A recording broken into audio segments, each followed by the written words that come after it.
Welcome, everybody. I'm very excited to launch this webinar series on muscle histopathology. Today, we will have the first seminar that is the basic technique for muscle biopsy that will be done by Professor Tiziana Mongini.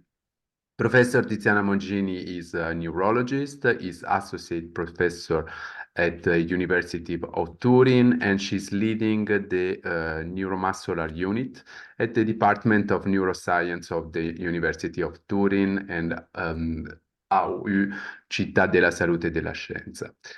Tiziana has a large experience in the analysis of the muscle biopsy, and she has been involved in genetic disease of skeletal muscle with particularly innovation for diagnosis, genotype-phenotype correlation, and treatment of muscular dystrophies, metabolic myopathies, and inflammatory myopathies.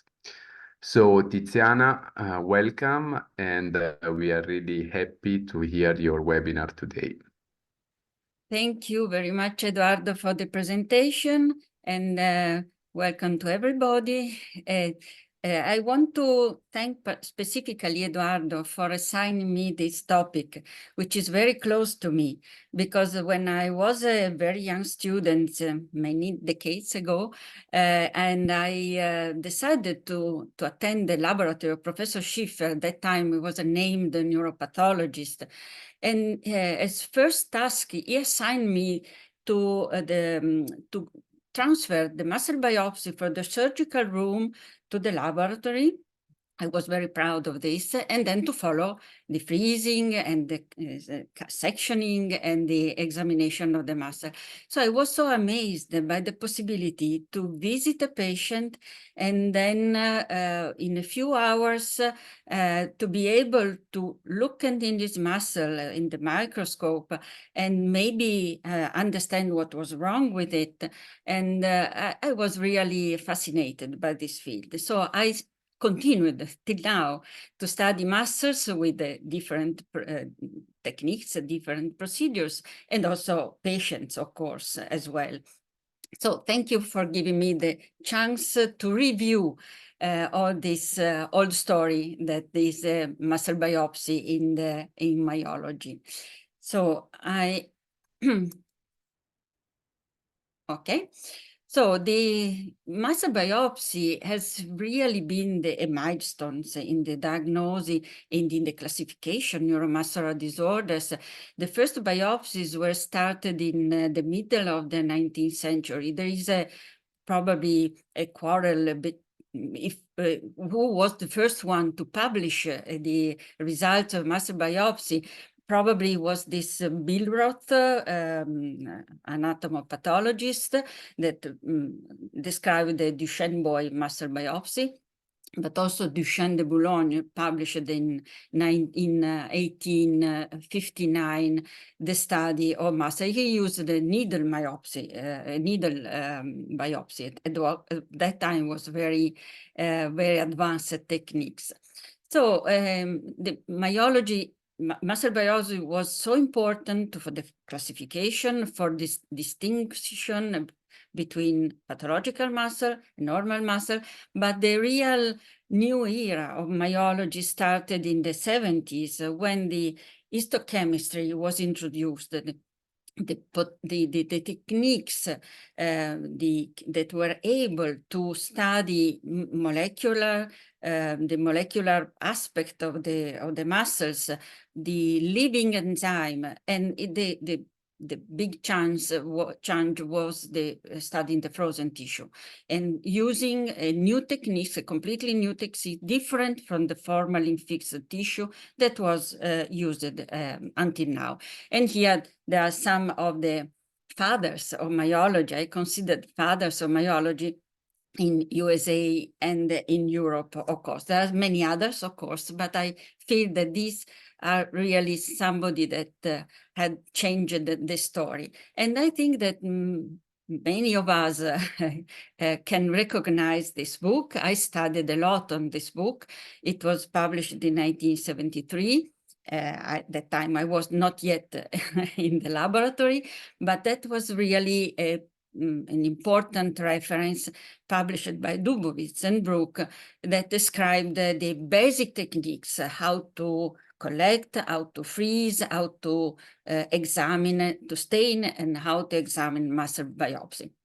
And I think that is very good initiative by Professor Goebel and Werner Stenzel, who recently published this commemoration of the 50th anniversary of the publication of this book. Many years, not so many years, just 50 years have been gone, but several other editions of this book that were published with other editors, as you can see, but still it remains a very important reference for anybody who wants to approach myology in the laboratory.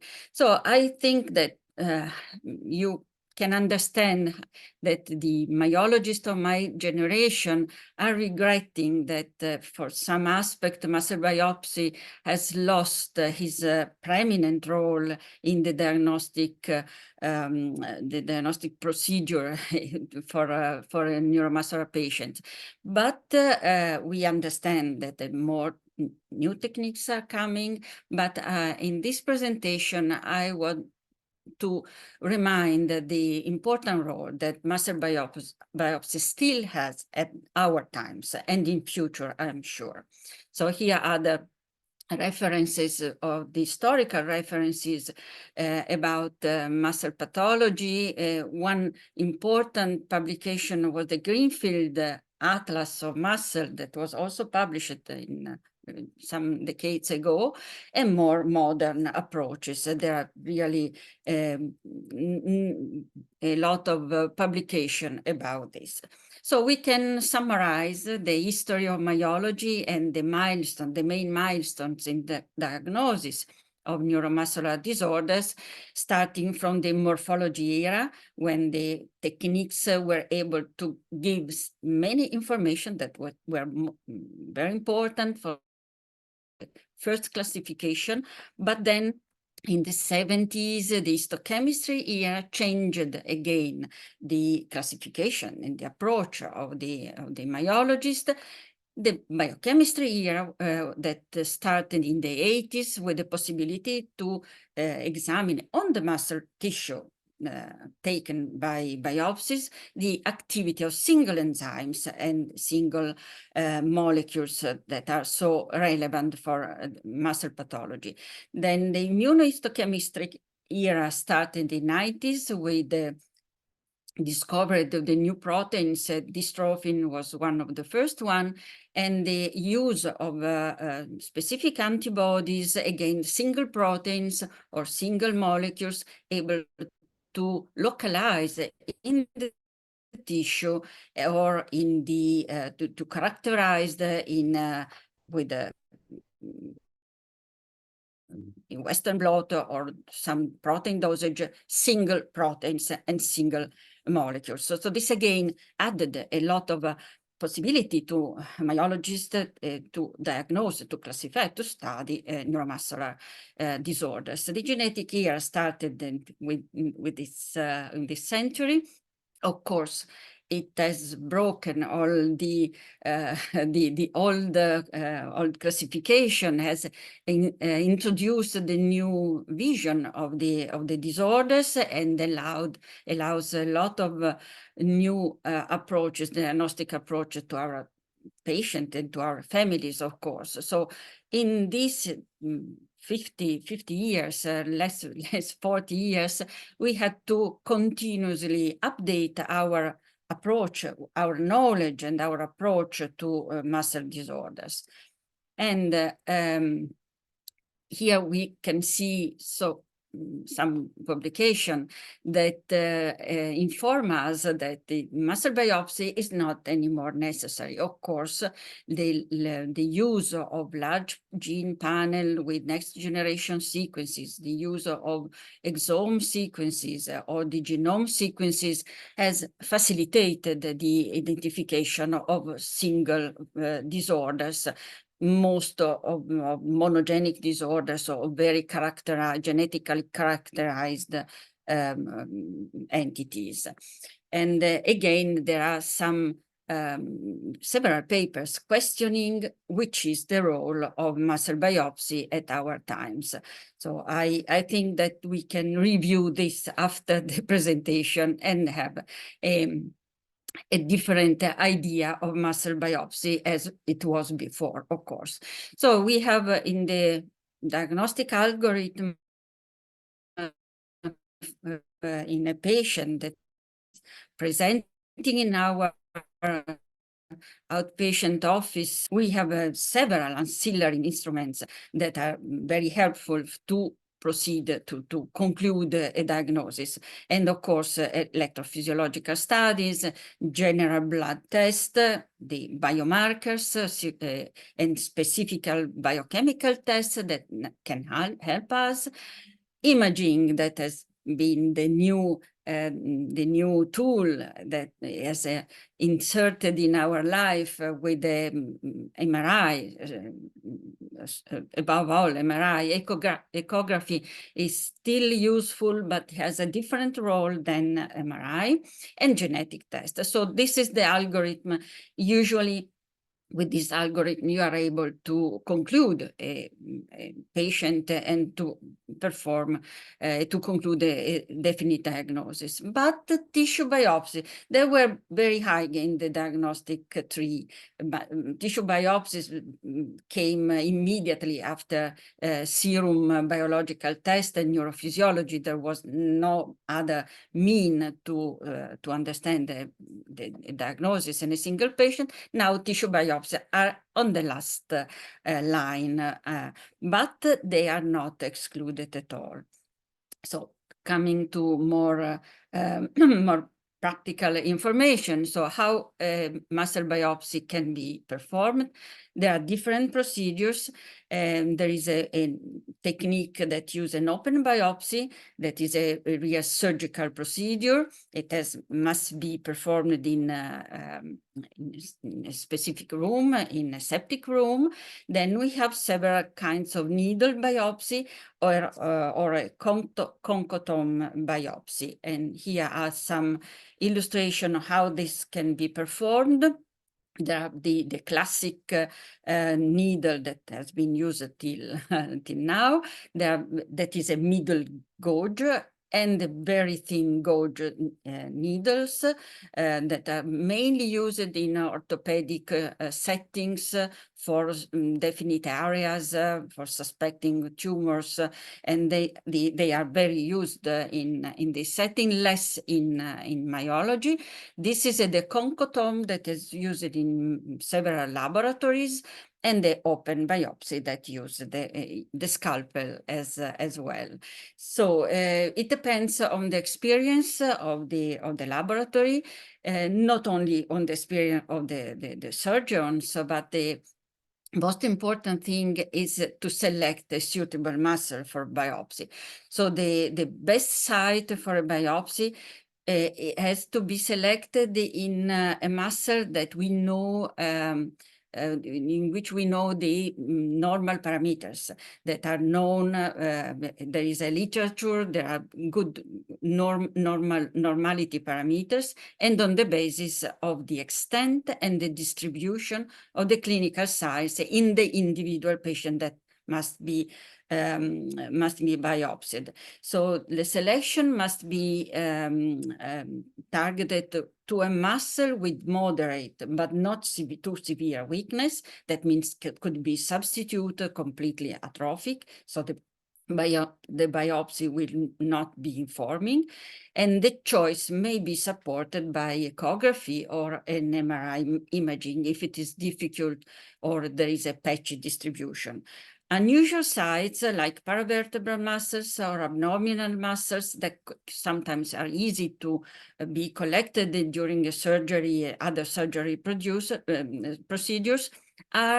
may have misleading features. So we don't have normality parameter enough to classify a pathological muscle. And of course, we have to avoid areas where the muscle fibers inserted with tendon or with the fascia because of the presence of myotendinous junctions. So how can this muscle then be handled? So open biopsy requires a aseptic environment. Anesthetic liquid, this is an important warning for the surgeons that should not directly infiltrate the muscle, producing artifacts, and electrosurgery device must not be used because the heat may alter the quality of the sampling.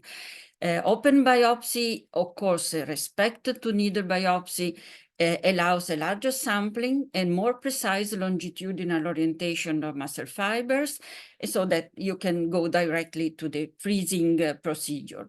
And usually 2 samples, approximately 1 centimeter long and a half centimeter in diameter, enough, but if biochemical studies have to be performed, it's a good idea to take a little bit larger sample in order not to repeat the biopsy. And the sample should be manipulated as little as possible, should not be stretched, should not be crushed with the forceps. They have to be placed in a clean, dry container on a gauze, just moistened with the saline solution, not immersed, and then taken to the laboratory. The sample must not be left in open air because it dries and again, it creates some artifacts. So here are some examples of good muscle biopsies. This is probably from a child because the limited extension of the biopsy, of course, depends on the volume of the muscle. Here it's the difference between one good sample like this one and one sample that contains some fat, some connective tissue, so is not so suitable for the procedure. And here again there are other sampling, and here are some bad sampling. And here in this case the electro scalpel was used. As you can see, there is the burned tissue. This sample was left on the open air and was completely degraded at a high temperature. In this case, it was swimming in the saline solution and was again very bad conserved, the tissue. In this case, the reliability of the biopsy results, of course, is very low. And if necessary, it should be repeated. That is not nice. For needle biopsy, there are several kind of needle biopsies. It depends on the experience of the laboratory to use one instead of the other one. Concotome, as I told you, is an alternative. It is a more invasive procedure than just the needle biopsy, but it requires a local anesthesia, but it requires a minimal scar then visible on the site. And of course, in the case of needle biopsy, more samples may be collected and joined. There must be a preliminary work before freezing just to orient the muscle fiber, and using a dissecting microscope in order to form a suitable sample. And here are some references about these needles. This is a very thin needle. As you can see, the quantity is low, but it can be repeated. It's a very fast procedure without anesthetics, and it is preferable in some situations that are difficult to reach, of course. And this is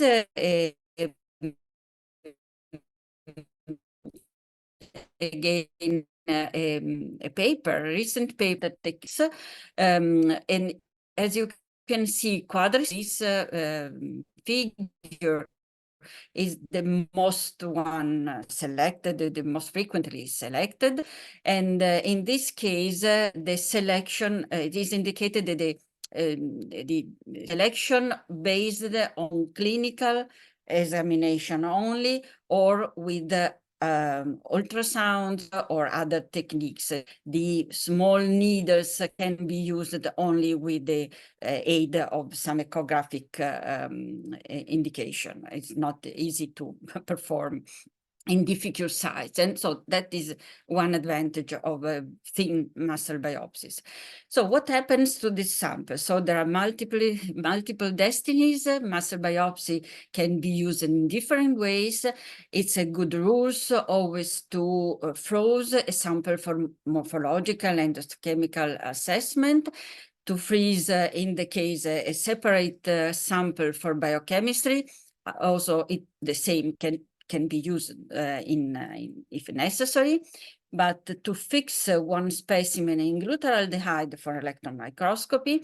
And there are two more possibilities to fix, to formalin fix the sample to be paraffin embedded. This is not used we are not using in our lab, can be used from some long-term storage of the tissue, but of course the techniques are limited that are available on formalin fixed tissue.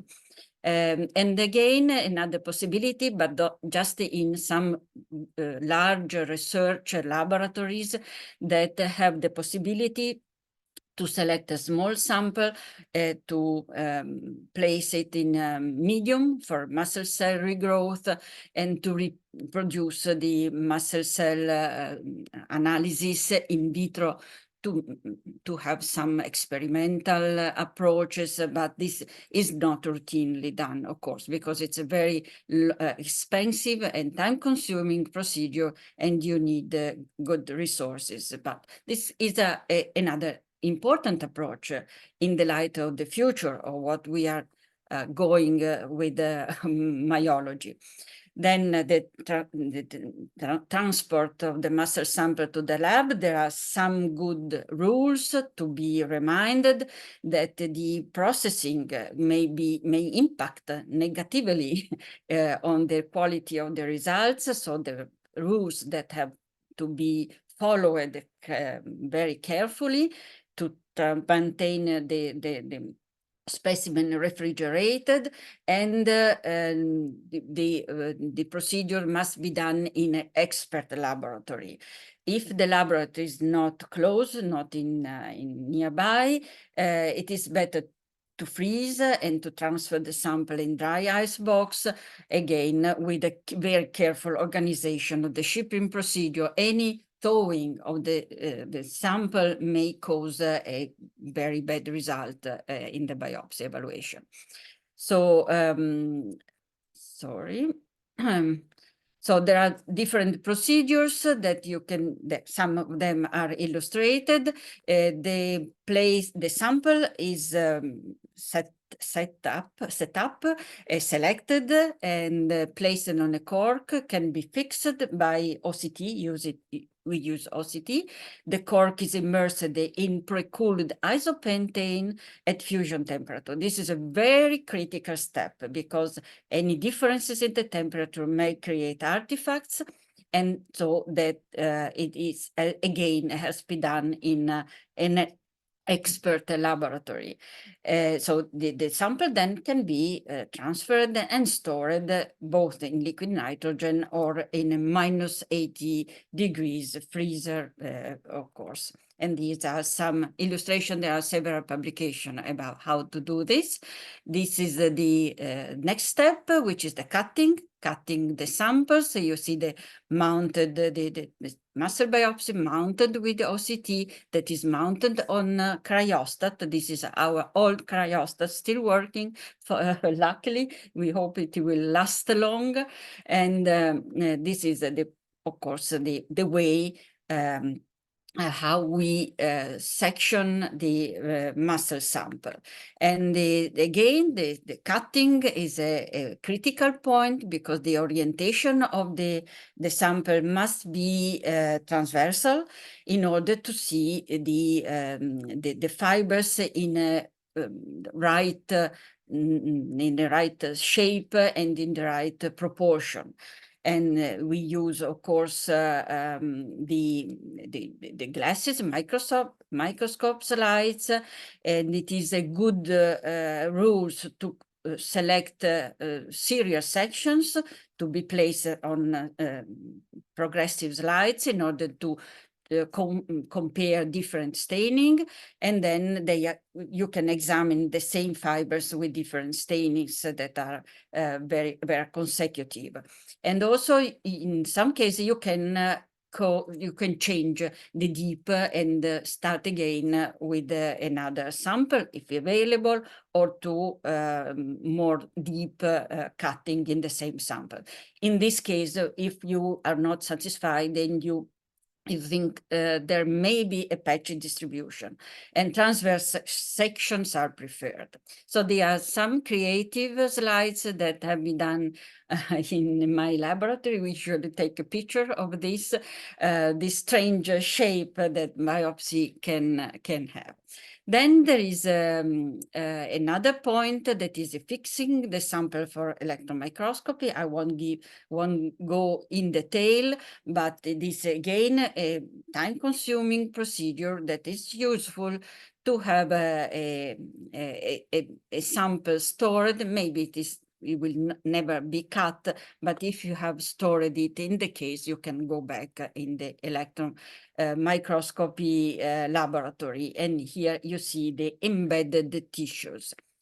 More, if you want to have a biochemical examination of your sample, you can perform specific testing by spectrophotometer analysis, spectrofluorimeter analysis, or with labeled precursors-based reaction to study single enzyme activities.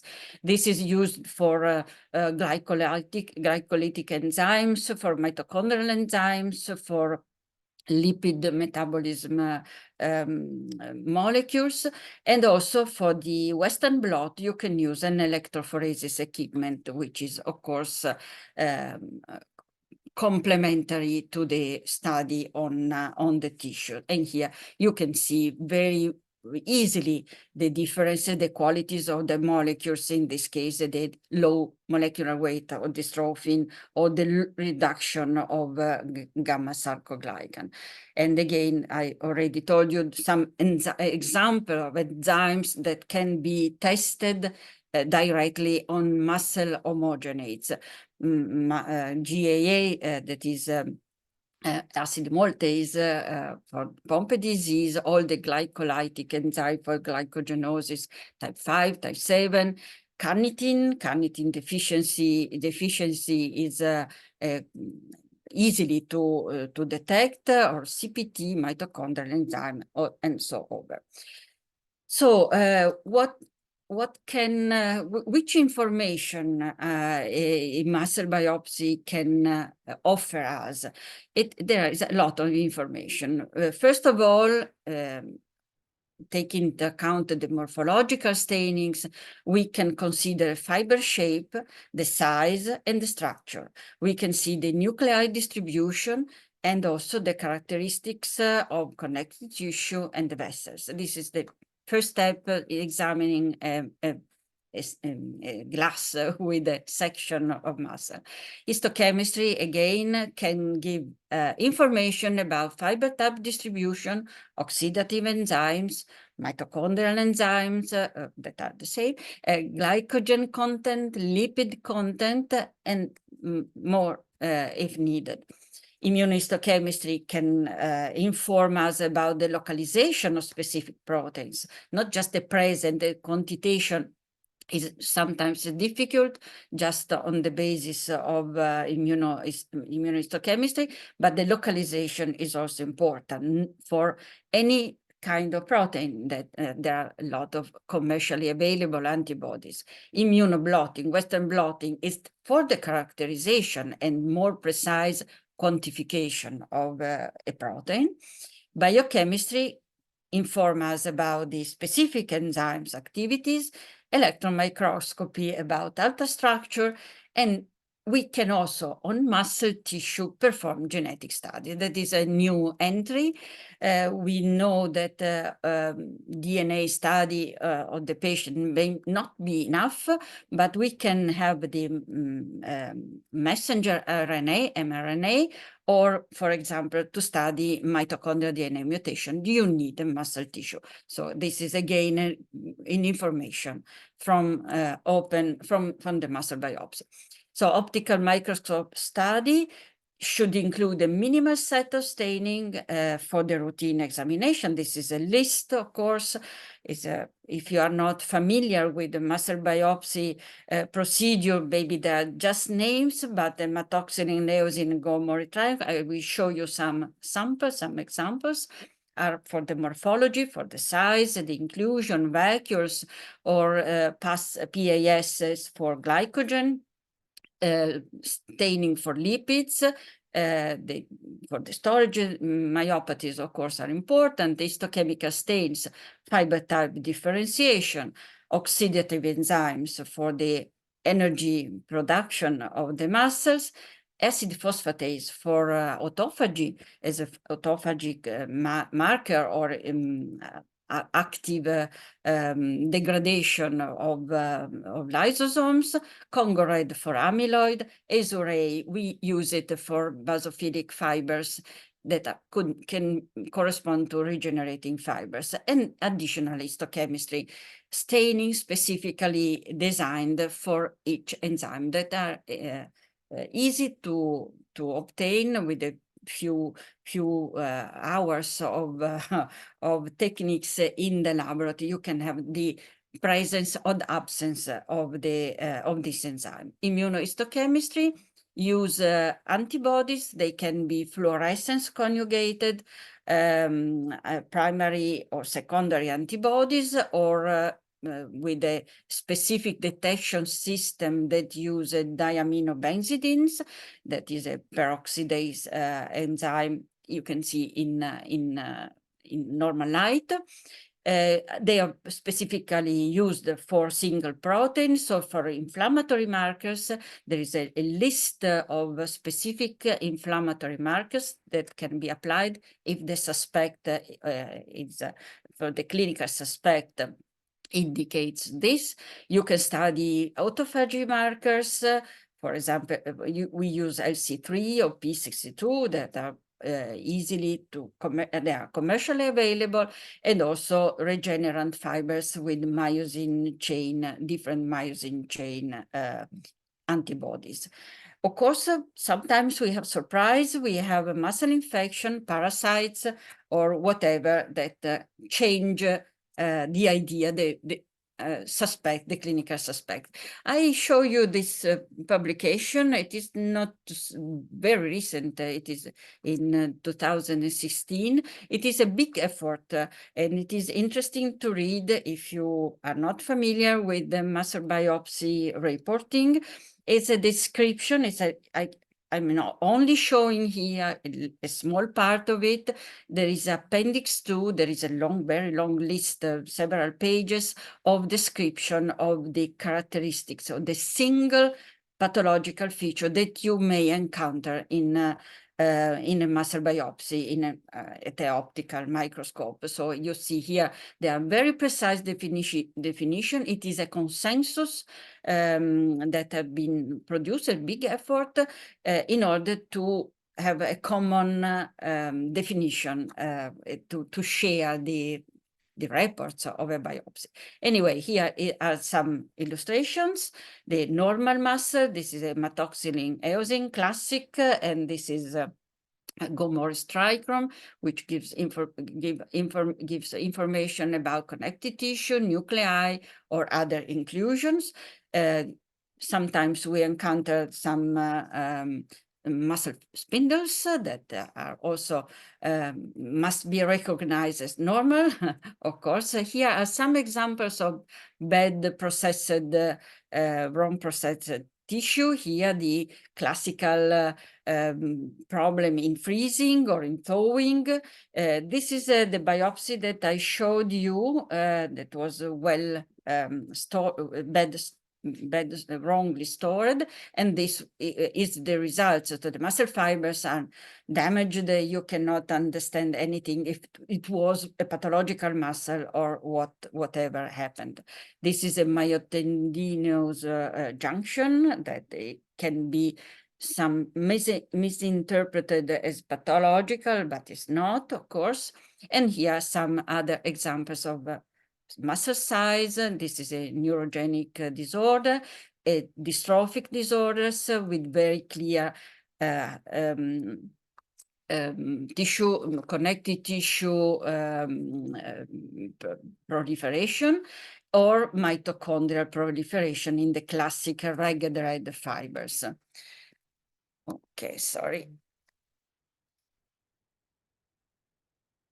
Okay, so here is the inflammation. Of course, no doubt about inflammation, but I have to say you that this is not an inflammatory myopathy. This is a genetic myopathy, the laminin deficient patient that is characterized by large inflammation of the muscle, and other features here like rods, cytoplasmic rod, nemaline rods, or central core that are evident with the arrangement of myofibril structure. So these are very easy features that can be recognized in a short time, and you can already have a specific suspect, maybe in directing the genetic study. These are tubular aggregates that are also very rarely seen in muscle biopsy, storage myopathies, lipid storage, or glycogen storage.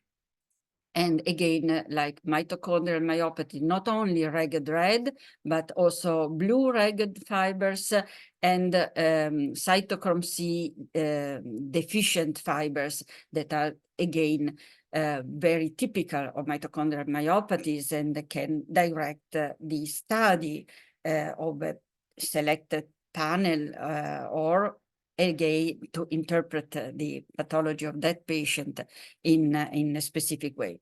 Muscle fiber typing by ATPase. This is a basic staining that can differentiate type 1, type 2, and the intermediate fibers 2A and 2B, and allows the characterization. This is a case of perifascicular atrophy seen in some inflammatory myopathies such as dermatomyositis. Some example of immunohistochemistry, dystrophin staining. This is classic, very old. It started in the early 90s. It was one of the first protein with an available antibodies, and allowed the immediate identification of a Duchenne muscle with some revertant fibers, or with a mosaic pattern in a carrier, in a Duchenne carrier.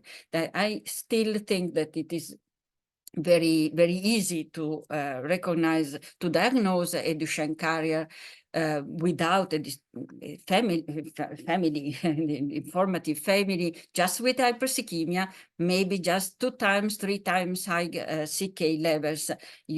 She's perfectly well, but in this case, you can immediately select the dystrophin gene analysis.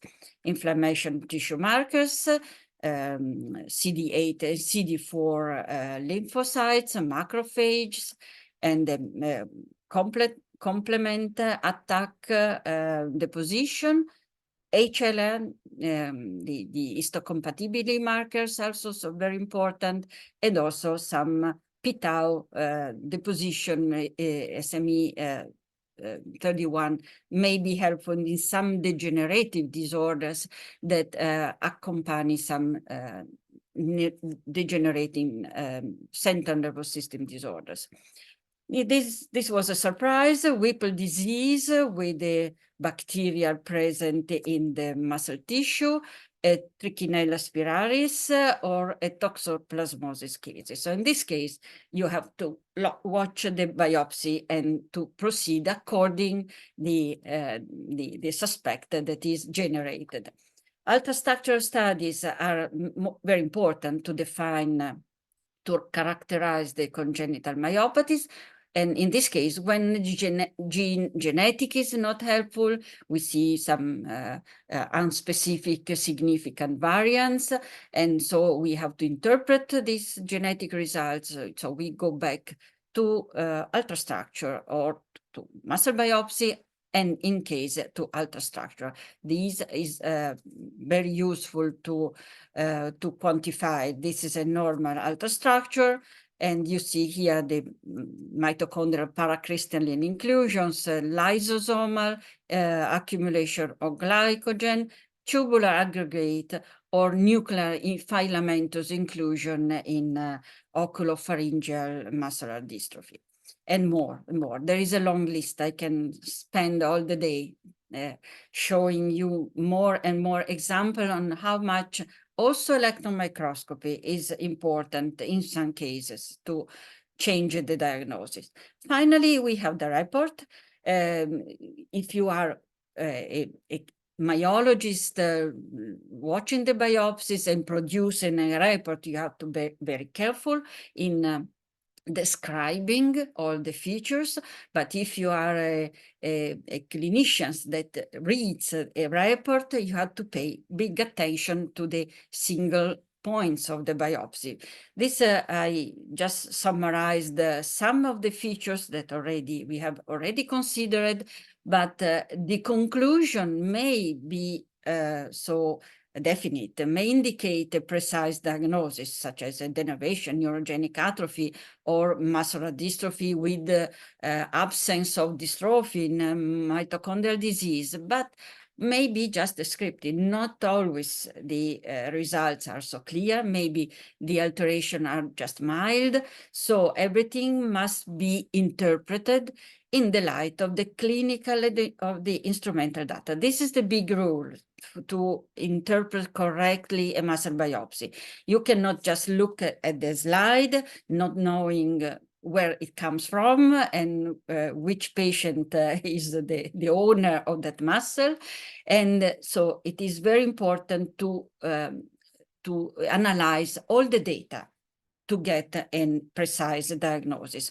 Of course, in some cases it's very easy, but it's not the case, not always the case.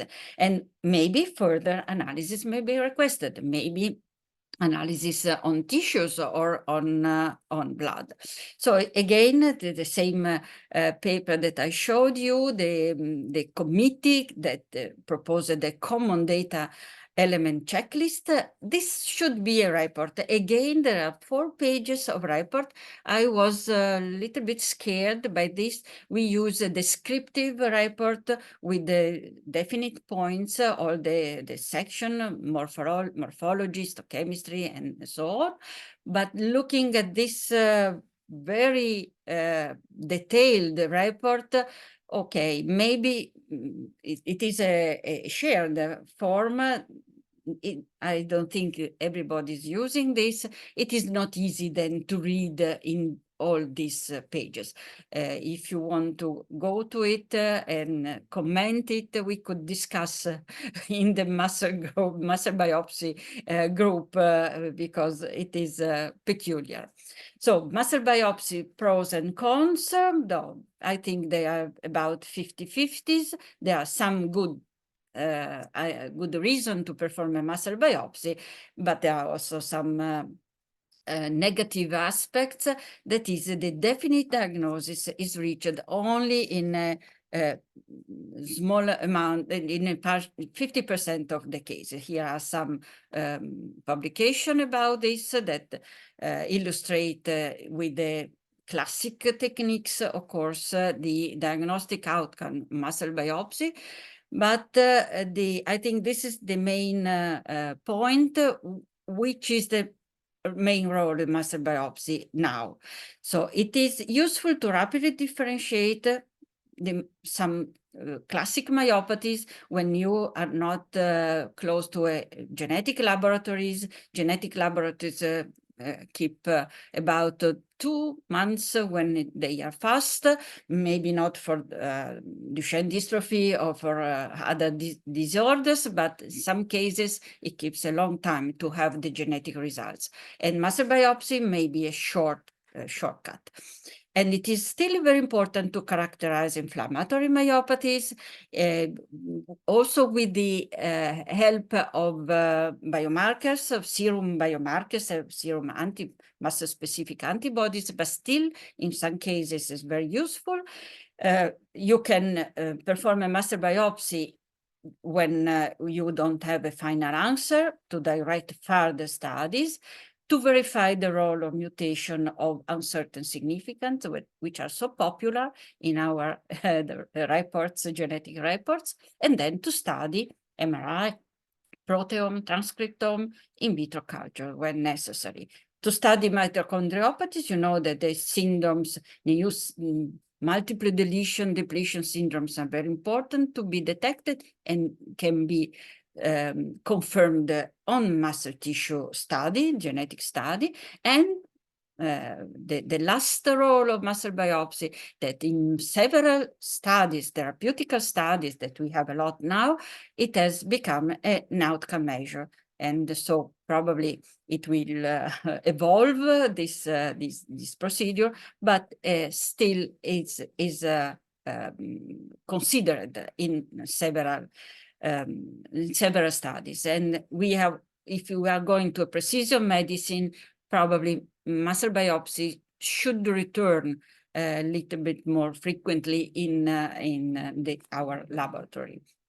And if indicated, do it properly. I won't repeat all the alert that if you want to have a good muscle biopsy, you have to be very careful and made it in an expert laboratory.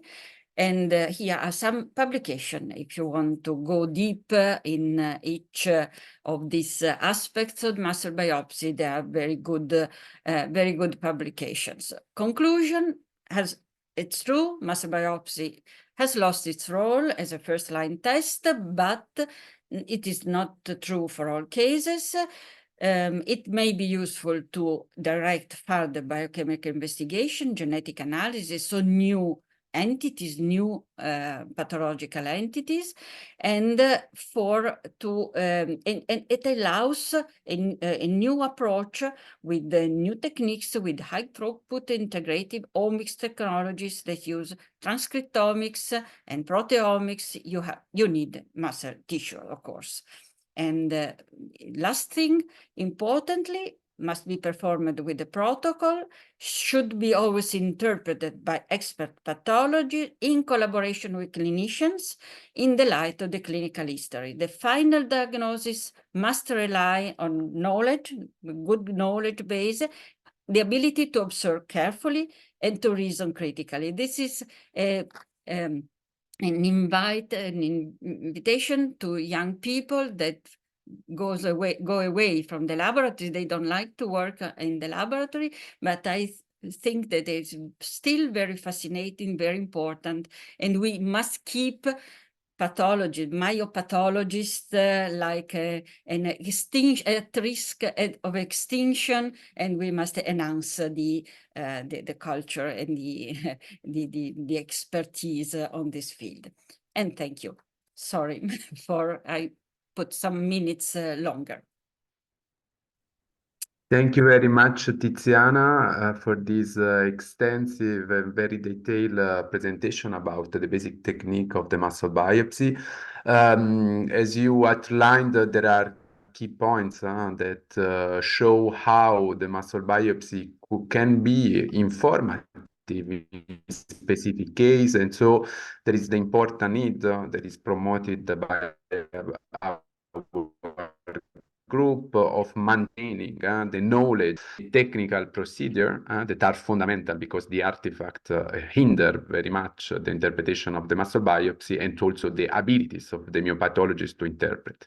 I will go with the question. There is already a question in the chat from Agata Mosakowski that ask, what are your experiences with needle biopsies and vacuum needle biopsies?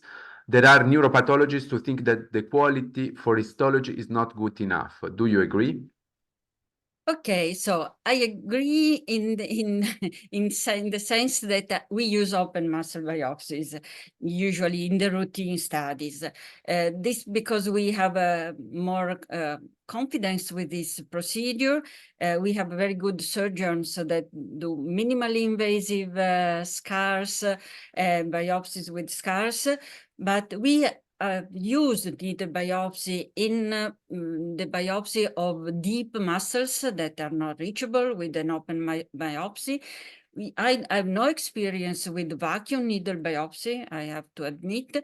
Needle biopsies needs a further elaboration of the muscle samples before freezing. So you have to manipulate it a little bit more, but there are centers that usually do only needle biopsies. So again, it depends on your experience. And on how much important is the quantity of the biopsy that you have to collect. If you have a case that have been already diagnosed and need a second biopsy, in this case, you can use a needle biopsy in order to avoid a second invasive procedure. Or if you just need a little bit sample of muscle, you can use in small children, of course, you can use needle biopsy. But if you have no problem, so muscle is regenerating fast, no problem of loss of tissue with the dimension that I mentioned. So I personally prefer the quality of an open muscle biopsy, but this is a personal opinion. It's not generalized, of course. Yeah, thank you for the question and the answer. So in our center, we also have a concoctome muscle biopsy technique that can be useful. Of course, you need to be very careful for the orientation of the sample because sometimes you have oblique fibers or longitudinal that give not you all the information about a beautiful morphology. But you can have a reasonably big sample in order to proceed, for example, for protein study or other RNA that are necessary. But of course, an open muscle biopsy, well orientated and well mounted, is key for a good morphology. There is now another question from Jaime Ferrer. Any tip for the preparation of a good quality hematoxylin? We experience some minor artifacts, separated fibers, ruffled borders, etc. Well, the preparation of the reagents for morphology, for histochemistry is a critical one. I know that there are commercially available preparation that sometimes work well, but are expensive. In my lab, the technician, which is a biologist, is preparing by hand with all the recipes, all these components. I know that if it is deteriorating, if you have not good results anymore, you have to discard that reagent, start again, and prepare the new one. So I'm surprised because hematoxylin eosin is very easy. It's one of the easiest staining. More complicated is to have a good trichrome staining because it deteriorates. Sometimes it comes all red, too much red or too much blue. But with hematoxylin eosin, I usually don't see so many problems. In the case you still have problem, try with the commercial available preparation. So that should be granted, I think. It is more expensive, of course. Okay, thank you. There is another question from Alicia Alonso. What kind of artifacts does the anesthetic produce in the muscle? In my center, my colleagues recently started using the concotome with anesthesia of the muscle, and the result is good. We haven't seen artifact. How probable is this? I think it's very probably because the muscle must be infiltrated all around the skin and then on the fascia all around, not just go with the needle or the anesthetic liquid into the muscle bulk. But if you are selecting the area very well, you can reach a very good tissue with the concotome without artifacts. If you inject the fluid into the muscle fibers, you will see the dissociation of fibers. You can clearly see the artifact. So if you are good, you are good to distribute the anesthetic liquid around the site of the biopsy, you shouldn't have any artifacts. Yeah, you are completely right. Some years ago, we did a trial with a stack, injecting the xylocaine inside the muscle, inside the stack, and we found vacuolation, no-rimmed vacuolation. And this helped very much convincing our colleagues that performed the muscle biopsy and used to inject the xylocaine inside the muscle after or before cutting because the patient has many pains. So we demonstrated that this should not be done. Agree. Thank you. Completely. There is another question from Rasha Zlika. How long we can store frozen muscle to ensure a good quality of muscle section after? You mean before, no, store frozen muscle? Oh, for decades. Victoria. For decades, we keep in a liquid nitrogen tank. If you are careful not to leave it dry, of course, it has to be maintained, but the muscle samples are still very good after 20 years. I had some good experiences. Of course, for biochemical determination, maybe they are not so high anymore, but for morphology, you can keep it for decades. I think that we have this experience. We have 30 years tissue bank, so we still count on it to keep our samples. Okay, there are questions in the question and answers. So, box Olivier Scheidagger, who has two questions. Do you perform expression analysis RNA protein in your lab, or do you collaborate in a network? Is the first question. Okay, no, we don't perform. We are not a genetic laboratory. It requires specific characteristics and quality assessment. MRI is pretty hard to manage. They requires a very clean environment, and we don't perform. We performed some simple PCR reactions. Yes, some times ago, but now with the rules and all the quality assessment, we don't perform genetic analysis in our lab. But we collaborate, of course, with the proper laboratories. So I can tell about our experience, what we do for RNA and protein Western blotting. If it is for diagnostic reason, we have a partner lab that perform, for example, calpine, dysferlin, dystrophin quantification, and RNA studies when we find, for example, a variant in a gene that we want to verify. In our lab, in our research lab, we do all this technique for the new variants, new gene, or for research purposes. The second question is, do you have performance suppliers? Do you have preferred suppliers regarding antibodies for immunohistochemistry, or does it depend on the specific antibody? How do you proceed when they are not available anymore? Well, this is a problem. Yes, we usually, I don't remember the name. I don't know if we can advertise the name, but there was the first English producer that came from the laboratory of Viktor Dubovitz that produced these antibodies. We always use the same antibodies. If they are not available, you can check with other kind, but when you use a new antibody, you have to set up the quality control, the inner quality control, and to verify if the results are the same as before. The commercial availability, of course, it's a problem because sometimes they stop producing and you have to change. It is a good idea to collaborate with laboratories in order to exchange information, exchange experience. We do usually, we ask other laboratories if there are some technical problems. So we have to manage it when when this happens.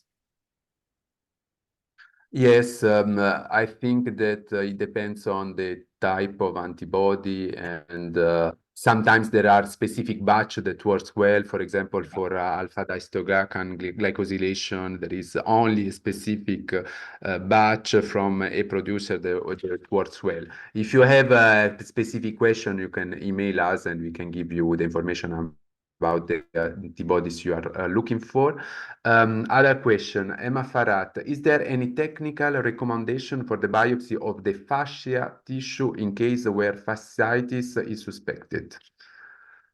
Okay, so we often, not often, but sometimes we have to face this. The good practice should be to bind with the threads the fascia and underlying muscle fibers, and then to make a unique sample in order to freeze and to cut together. When this is not possible, because the surgeons maybe are not so familiar with this, we just take the fascia, we try to extend it on a paper in order to avoid contraction, and then to freeze it and to cut. In the case of the inflammatory, you can also fix it in formalin. This is a good outcome because you can have a good section, and inflammatory markers may be performed also on formalin fixed. In the case, it's very difficult to cut because fascia is a connected, lax connective tissue. So if you are not able to lay down the section on the glass, they are not informative, but you can do it.